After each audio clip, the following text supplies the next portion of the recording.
Geeska Afrika ayaa ka mid ah gobollada ugu nugul isbeddelka cimilada ee dunida ka dhaca. Isbeddelka cimilada waxa uu sii dheer amni darro baahsan iyo colaado baahsan. Kadib mashruucii Soomaaliya ee 2011 koox ka kooban hay'adaha dawliga ahayn oo caalami ah iyo kuwa maxalli ah ayaa isugu yimid si ay hal meel isugu ururiyaan xirfadahooda waxqabad kuwooda ugu wanaagsan oo bulshada wax tari karto si ay u sameeyaan barnaamijka adkeysiga ummadda Soomaaliyeed ama SOMREB.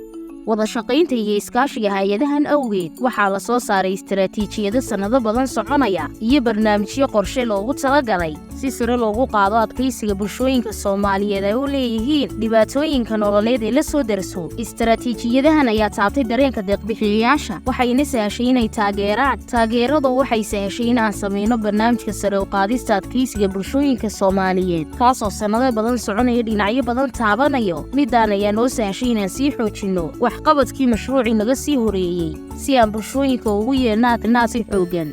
barnaamijka sare u qaadista adkeysiga bulshada Soomaaliyeed wuxuu ku shaqeeyaa hab ku salaysan deegaan. Habkan ayaa wada shaqaynta ka soo bilaabay heer bulsho deegaan kaasoo si sax ah uga turjumaya dhibaatooyinka saxda ah ee bulshada la daaladhacayso iyadoo isla markaana la shaqaynaysa dawladda iyo deeq-bixiyayaasha si bulshooyinka wax loola qabto. SOMREB waxay iskaashi la leedahay bulshooyinka, dawladaha bulshada rayidka ah, tacliinta sare iyo qaybaha gaarka loo leeyahay si loo xoojiyo loona kala duwan hab nololeedka sarena loo qaado adkeynta cimilada, loona yareeyo halista musiibooyinka iyo xoojinta midnimada bulshada si looga hortago colaadaha loona xoojiyo dawladnimada iyo nabadda. Nidaamka aan u adeegsano sare u qaadista adkeysiga wuxuu si toos ah ula shaqeeyaa bulshada si loo horumariyo awoodooda ay ugu dulqaadan karaan dhibaatooyinka la xiriira habnololeedkooda sida abaaraha soo noqnoqda. Aan bulshooyinka ka taageernaa la qabsiga isbeddelka cimilada taasoo saameyn togan ku leh cuntada iyo dhaqaalaha bulshada. Ugu dambeyn, annagoo la shaqaynayna dawladda federaalka, maamul goboleedyada, deeq-bixiyayaasha iyo adeegyada gaarka loo leeyahay, hadafkayagu waa inaanu isbeddel ku samaynaa nidaam nololeedka bulshada taasoo ku qotonta adkeysi isdhexgal muuqasho ee ku aadan adkeysiga iyo inclusivity-ga.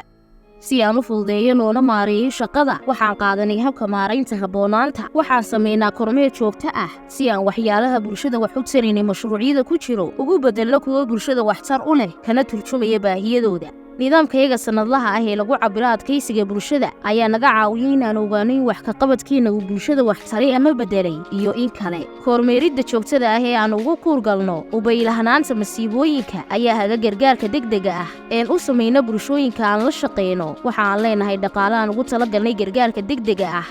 maadaama ay SOMREB ballaaranayso waxaan hadda martigelinaa 2 barnaamij oo waxtar u leh bulshooyinka aan la shaqeyno. barnaamijyada aan martigelino waxaa ka mid ah shaybaarka hal abuurka SOMREB kaasoo xal loogu raadiyo caqabadaha ka hor yimaada fulinta mashaariicda gargaarka iyo horumarinta.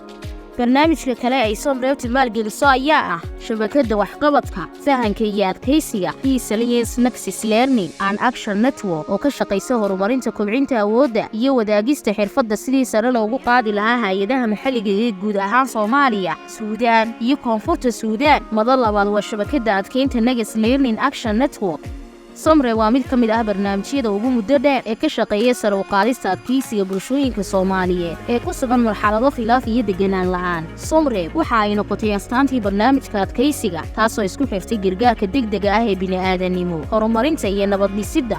10 sano ee la soo dhaafay barnaamijka SOMREB waxa uu ka caawiyaa bulshooyinka inay la yimaadaan qorshayaal iyo mashaariic ay ku xalinayaan dhibaatooyinka nololeed ee haysta iyo nidaam qaylo dhaan ah. barnaamijka iyo dhaqaalaha gargaarka degdega ah wuxuu u sahlay qoysaska inay ka gaashaantaan waxyeelada masiibooyinka taasoo ay ka faa'iideysteen helista lacagta cayrta si uusan hoos dhac ugu imaanin adkeysigooda. waxay dib u dhis ku samaysay kaabayaasha dhaqaalaha ayadoo adeegsanaysa dalkaaga dhiso adigoo lagu siinayo dhaqaale. SOMREB waxay tababaro ku saabsan daaweynta iyo quudinta xoolaha siisay reer guuraaga iyo xoolo dhaqato beeraley. SOMREB waxay soo saartay dad u tababaran habka xoolaha loo daweeyo iyo sida cudurrada looga hortago. xoolaha la talaalay ama la daweeyay waxaan u tababarnay beeraley kaalmaynta samaynta kooxaha beeraleyda ah. waxaanu fidinay wax ka qabadka dhanka beeraha ah.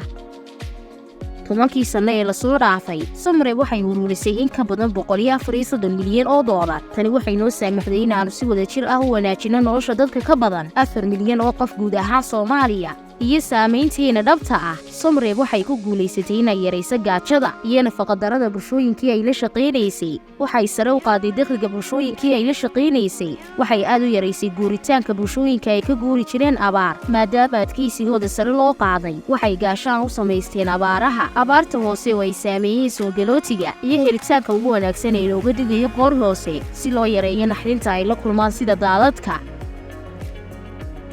Somreeb waxay qorsheynaysaa inay sii wadaan sidii ay u ballaarin lahayd dadaalkeeda iyada oo u marayo iskaashiyo saamayn leh oo ay la yeelato bulshooyinka, hay'adaha la midka ah kuwa wax u qabta, dowladda iyo deeq-bixiyayaasha. Waxay qorsheynaysaa inaan sii ahaano hogaamiyeyaasha fikirka iyo kuwa hal-abuurka sameeya marka ay timaado dhisidda bulshooyinka adkaysi badan, ururo iyo nidaamyo si wadajir aan u helno rajo mustaqbal wanaagsan.